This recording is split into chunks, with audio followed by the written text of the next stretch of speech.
मेरा नाम अशोक, गांव पथरवा छतनाली से। तो भाई मेरा हरियाणा पुलिस कांस्टेबल में सिलेक्शन हुआ है और उसके लिए मैं संदीप भाई को बहुत बहुत धन्यवाद करना चाहूँगा। इन्होंने इतना अच्छा काम किया जिसकी वजह से मेरा IRB में भी सिलेक्शन हुआ और हरियाणा पुलिस कांस्टेबल में भी। और SI में 68 क्वेश्चंस थे तो मैं 2 क्वेश्चंस कम रह गए मेरे कट ऑफ से।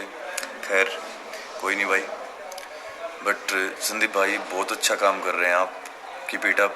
इनके जो वीडियो होते हैं चैनल पे लॉस्ट माइंड पे, वो बिल्कुल टू द पॉइंट होते हैं और बिल्कुल एड फ्री वीडियोस होती हैं, तो इसलिए जो स्टडी करते टाइम इरिटेशन नहीं होती, स्मूथनेस भी नहीं रहती है। तो थैंक यू संदीप भाई। और आप सभी से मैं यही रिक्वेस्ट करूँगा कि संदीप भाई के चैनल को सब्सक्राइब करें, शेयर करें, जो भी HSC की तैयारी कर रहा है आने वाले एग्जाम्स की। और उनको डेफिनेटली ही संदीप भाई के कठोर परिश्रम से और आप सभी के जो भी तैयारी कर रहा है उनकी कठोर मेहनत से आप सभी को डेफिनेटली सफलता मिलेगी। तो हेलो फ्रेंड्स, एक बार फिर से आपका स्वागत है। दोस्तों, इस वीडियो में हम जो हमारी सीरीज़ थी हरियाणा जीके की, उसी को कंटिन्यू करेंगे। और आपसे रिक्वेस्ट है, अगर आपने अभी तक भी हमारे चैनल को सब्सक्राइब नहीं किया तो ज़रूर सब्सक्राइब करें और वीडियोज़ को शेयर करें, लाइक करें और कमेंट करें ज़रूर। और मैं आपको एक बात ध्यान दिलाना चाहूँगा, अब आपको ये बातें जो रोज़ सुनने को मिलेंगी कि अब आचार संहिता लग चुकी है, ये हो चुका है, वो हो चुका है, तो आपको उन बातों में ध्यान देंगे तो आप उन्हीं में उलझ कर रह जाएंगे राजनीति के अंदर ही। और आपके पास जो टाइम है आप उसको यूटिलाइज़ करें अच्छे से और अपनी मेहनत को कंटिन्यू करें, माइंड को डाइवर्ट कम से कम होने दें। इसलिए मैं ये बात आपको बोल रहा हूँ, क्योंकि ये जो 2 महीने हैं आपके पास, ज़रूर आप इसके अंदर अच्छी तैयारी कर सकते हैं। और एक और रिक्वेस्ट मैं आपसे करना चाहूँगा, मैंने आपको बार बार दोबारा से मैं बोल रहा हूँ, ये नंबर मैंने आपको दिया था जो एड फ्री वीडियो का, जो मैंने नया इनिशिएटिव जो लिया था कि आपको ऐड फ्री वीडियोस मिलते रहें, लेकिन इसको आपका अच्छा रिस्पॉन्स मेरे हिसाब से नहीं मिल रहा है, क्योंकि अभी तक ओनली एंड ओनली केवल 15 ऐसे आदमी हैं जिन्होंने कुछ डोनेट किया है। मैं ये बार बार आपको इसलिए याद दिला रहा हूँ दोस्तों, आपको कोई भी ऐड देखने को नहीं मिलेगी अगर आप कुछ इसको सपोर्ट करेंगे तो। और इसका फ़ायदा ये होगा कि आपको कोई भी ऐड नहीं आएगी, आप डाइवर्ट नहीं होंगे, डिस्ट्रैक्ट नहीं होंगे वीडियो के अंदर ऐड आती है तो, क्योंकि कम से कम भी 4-5 ऐड तो मुझे लगानी पड़ेंगी अगर ऐसा करना होगा तो मुझे मजबूरी में। तो मैं आपको बार बार यही बोलता हूँ कि मैं आपको ये नहीं कह रहा हूँ कि आप कोई बड़ी रकम हमारे पास भेजिए। आप बिल्कुल जितना आपसे बन पाता है वो हमारे पास भेज सकते हैं। आपके साथ होता क्या है, आप ये सोचते हैं कि मैं क्यों करूँ, कोई और कर देगा, इतने लोग और भी देख रहे हैं, इसीलिए हो रहा है कि आप देख सकते हैं 4 वीडियोज़ अभी तक आ चुके हैं, कम से कम भी 10,000 से ज़्यादा आदमी हैं इन वीडियोज़ को देख चुके हैं, लेकिन ओनली एंड ओनली 15 आदमियों ने अभी तक हमें पास जो है कुछ ना कुछ डोनेट किया है। इससे अच्छा तो मैं एड्स लगा देता तो ही मुझे कुछ ना कुछ अच्छी वो हो जाती, लेकिन हमारी भी मजबूरी है दोस्तों, हमें भी कुछ ना कुछ करना पड़ता है जो वीडियोस आपके लिए लेकर आते हैं। तो आपसे दोबारा से मैं रिक्वेस्ट करना चाहूँगा, अगर आप हमें सपोर्ट करना चाहते हैं तो कुछ ना कुछ 1 डिजिट के अंदर भी, मतलब कि 10 से कम में भी आप हमें कुछ ना कुछ ज़रूर भेजें। 2 डिजिट में तो आने की दूर की बात है, आप 1 डिजिट में भी हमें कुछ ना कुछ ज़रूर भेजें, जिससे कि हमें मोटिवेशन मिलता रहे और हम ऐसे ही कंटिन्यू आपके लिए वीडियोज़ लेकर आते रहें।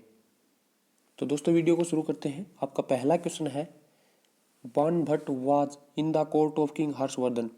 तो हर्षवर्धन के बारे में कई बार आपसे ये पूछ लेते हैं, कहाँ के, इन्होंने कहाँ पर शासन किया हरियाणा में। तो आपको बता देता हूँ, थानेसर जो कुरुक्षेत्र का एरिया है वहाँ पर इनकी किंगडम थी, वहाँ पर इन्होंने राज किया है। और इन्हीं के दरबार में जो एक दरबारी कवि थे, कोर्ट पोइट, जो अस्थाना कवि, जो पहला ऑप्शन है वो आपका राइट आंसर है। इन्होंने ही जो है 2 पुस्तकें लिखी हैं हर्षवर्धन के बारे में। बाणभट्ट जो है हर्षचरित इन्होंने लिखी है, कादम्बरी इन्होंने लिखी है। तो ये एक दरबारी कवि थे हर्षवर्धन के दरबार में। इसके बाद नेक्स्ट क्वेश्चन है आपका, who was the first chief minister of Haryana. तो ये क्वेश्चन कई बार आ चुका है दोस्तों। आपको पता है जो पहले मुख्यमंत्री हरियाणा के थे, श्री भगवत दयाल शर्मा। कई बार ये पूछ लेते हैं किस जिले से थे ये, तो ये झज्जर जिले से थे और कांग्रेस पार्टी से ये मुख्यमंत्री बने थे। इन्हीं के नाम पर अभी वर्तमान में रोहतक में एक मेडिकल कॉलेज है, पंडित भगवत दयाल शर्मा जो मेडिकल कॉलेज है, इन्हीं के नाम पर रोहतक में काम कर रहा है। तो हरियाणा के पहले मुख्यमंत्री थे ये। इसके बाद नेक्स्ट क्वेश्चन आपका थर्ड क्वेश्चन जो है, टॉम ऑफ इब्राहिम लोदी। तो इब्राहिम लोदी, आपको पता है बाबर और इब्राहिम लोदी के बीच में जो लड़ाई हुई थी, पहला जो पानीपत का युद्ध हुआ था 1526 में, तो इस लड़ाई में हारने के बाद इनको यहीं पर दफना दिया गया था और एक जो है उन्हीं की कब्र के ऊपर जो है मकबरा जो बनाया गया था, इसीलिए ये पानीपत के अंदर स्थित है। तो आप इजीली इसको रिलेट कर सकते हैं कि पानीपत की लड़ाई हुई थी तो वहीं पर इनको मार के वहीं पर इन्होंने बाबर ने इनको दफना दिया था। इब्राहिम लोदी की जो कब्र होगी आप सिंपली समझ सकते हैं अब कहाँ पर हो सकती है, पानीपत में। नेक्स्ट है, स्वतंत्रता से पहले पंजाब विधानसभा निम्न में से किसने पाकिस्तान की अवधारणा का विरोध किया, एक अलग समूह का गठन किया। तो जो पाकिस्तान बनाने की जो अवधारणा चल रही थी आज़ादी की लड़ाई से पहले, तो सर छोटू राम जो किसान नेता हुए हैं घड़ी सांपला से, इनकी अभी पिछले साल जो है नरेंद्र मोदी ने एक विशाल प्रतिमा का अनावरण यहाँ पर किया था।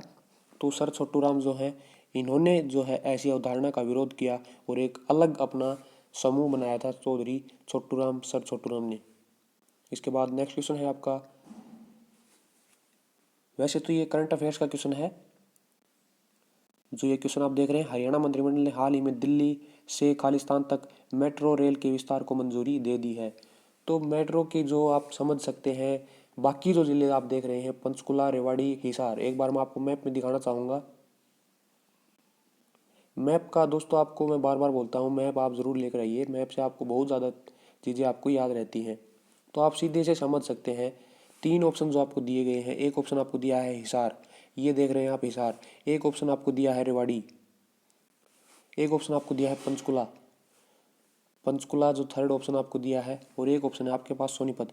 तो आप देख रहे हैं ये जो दिल्ली की लोकेशन है, दिल्ली के नियर बाय लगते हुए जो ज़िले हैं सोनीपत, झज्जर, इसके अलावा जो है गुड़गांव और फरीदाबाद, यहाँ पर मेट्रो का विस्तार हो सकता है। अभी आने वाले टाइम की हम कुछ भी नहीं बोल सकते, कहीं पर भी आ सकती है मेट्रो। तो आप समझ सकते हैं हिसार यहाँ से देखिए आप बहुत दूर है, और पंचकुला भी तो है। दिल्ली के जो सटे हुए ज़िले हैं वहाँ पर ही मेट्रो का विस्तार है। आप पता है ये क्वेश्चन भी कई बार आ चुका है, गुड़गांव में पहली बार जो हरियाणा में मेट्रो आई थी, जो गुड़गांव, ये जो है गुड़गांव आप देख रहे हैं यहाँ पर फरीदाबाद में है, झज्जर बहादुरगढ़ में शुरू हो चुकी है, सोनीपत का ये प्रोजेक्ट है। तो ये जो चार ज़िले हैं हरियाणा के जो दिल्ली से सटे हुए हैं, यहाँ पर मेट्रो सेवा शुरू की जा चुकी है या होने वाली है। तो आपका ऑप्शन होगा D option is the right answer.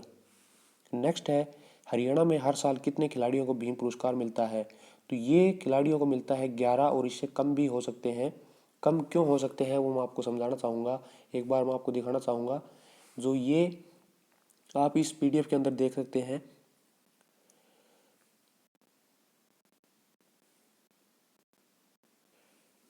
कम इसलिए हो सकते हैं क्योंकि ये जो आप देख रहे हैं यहाँ पर मार्क्स हैं अलग अलग मेडल्स के लिए, किस लेवल पर मेडल जीतने के लिए कितने नंबर मिलते हैं, पार्टिसिपेशन के कितने नंबर मिलते हैं। तो मिनिमम 50 नंबर होने चाहिए, तो ही ये जो है भीम अवार्ड दिया जा सकता है।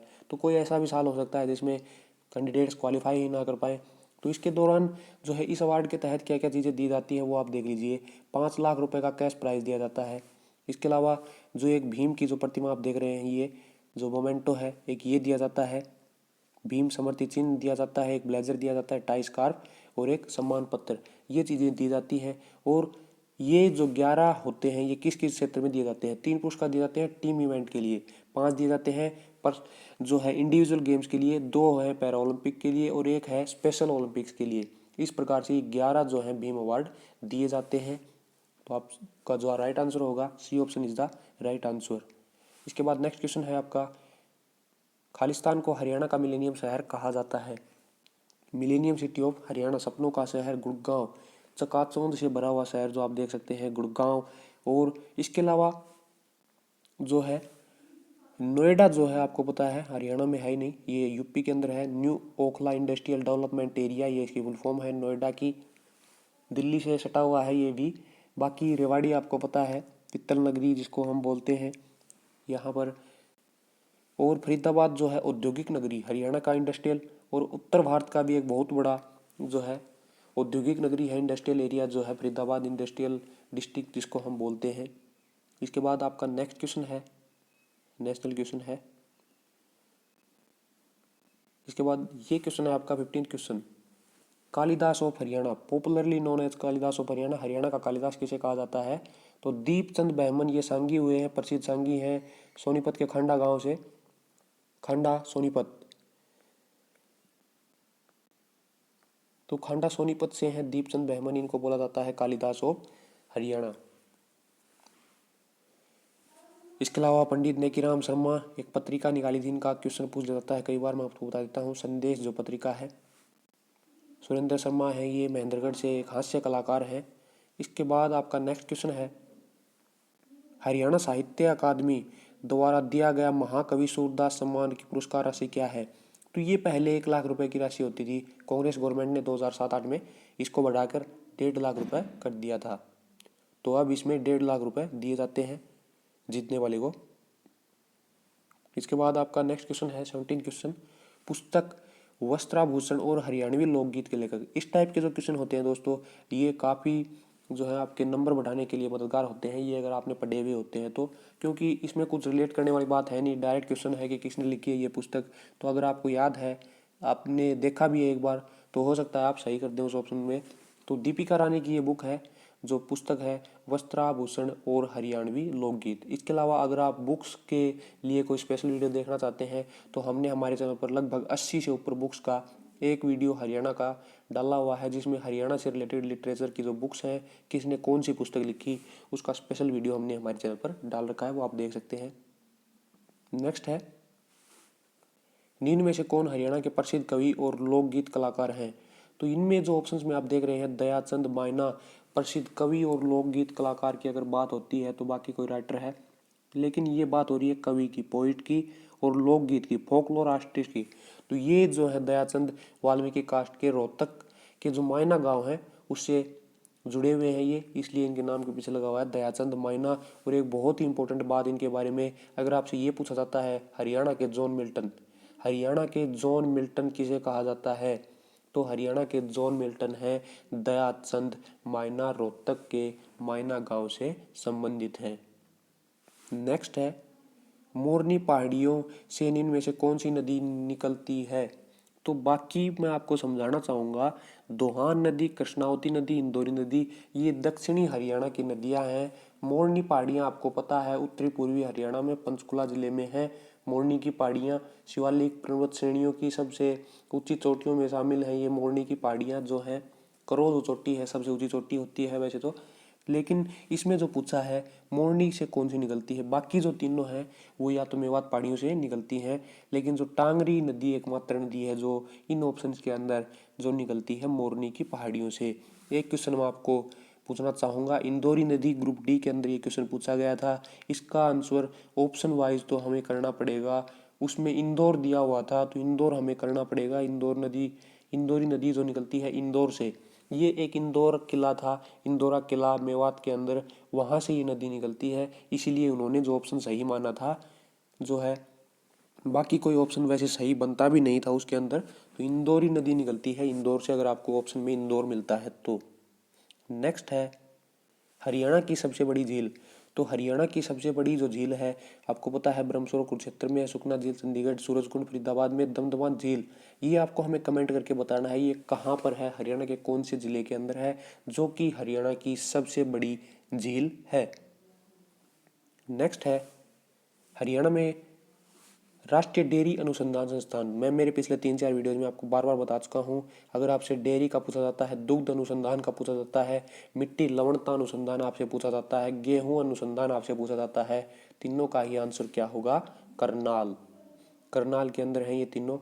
इसके बाद आपका नेक्स्ट क्वेश्चन है, ये क्वेश्चन बहुत बार आ चुका है, अच्छे से मैं आपको समझा चुका हूँ, जितने क्वेश्चन इससे रिलेटेड बनते हैं वो आपको सभी बता चुका हूँ कि किस किस टाइप से एग्जामिनर इससे रिलेटेड क्वेश्चन आपसे पूछता है। तो मैं एक बार आपको मैप से समझाना चाहूँगा, ये नदी है बिल्कुल जो पूर्वी सीमा बनाती है हरियाणा की, तो आप देख सकते हैं इस साइड में हरियाणा के है यूपी, तो यूपी के साथ बॉर्डर बनाती है। वैसे भी मैं आपको कई बार बता चुका हूँ, अलग अलग टाइप से क्वेश्चन पूछ लेता है, कई बार ये पूछ लेता है हरियाणा की पूर्वी सीमा पर कौन सी नदी बहती है, यमुना आंसर होगा।